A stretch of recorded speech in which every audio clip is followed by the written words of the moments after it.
যখন ভালো কিছু ঘটে তখন তো তা ভালোই, কিন্তু যখন খারাপ কিছু ঘটে তখনও তা ভালোর জন্যই হয়। আর এই সব কিছুই পরীক্ষার অংশ।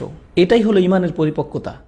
কিন্তু যারা এখনো তাদের ইমানের ব্যাপারে পুরোপুরি পরিপক্ক হয়নি, তাদেরকে যদি বলেন যে যখন খারাপ কিছু হয় তা আল্লাহর পক্ষ থেকেই হয়, তখন তারা এই ব্যাপারে কিভাবে চিন্তা করে?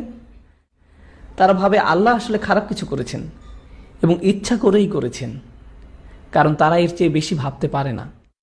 তাই আল্লাহ এমনভাবে বলেছেন যেন যে এটা নিয়ে গভীরভাবে চিন্তা করবে সে তো এটা বুঝবেই, কিন্তু যে গভীরভাবে যাবে না সেও এটাকে ভুল বুঝবে না। যখন তাকে ক্ষতি স্পর্শ করলো, আল্লাহ বলেননি যখন আল্লাহ তার ক্ষতি করলো। আল্লাহ এভাবে বলেননি, কারণ যার চিন্তার গভীরতা কম সে এটা শুনেই ভুল বুঝত।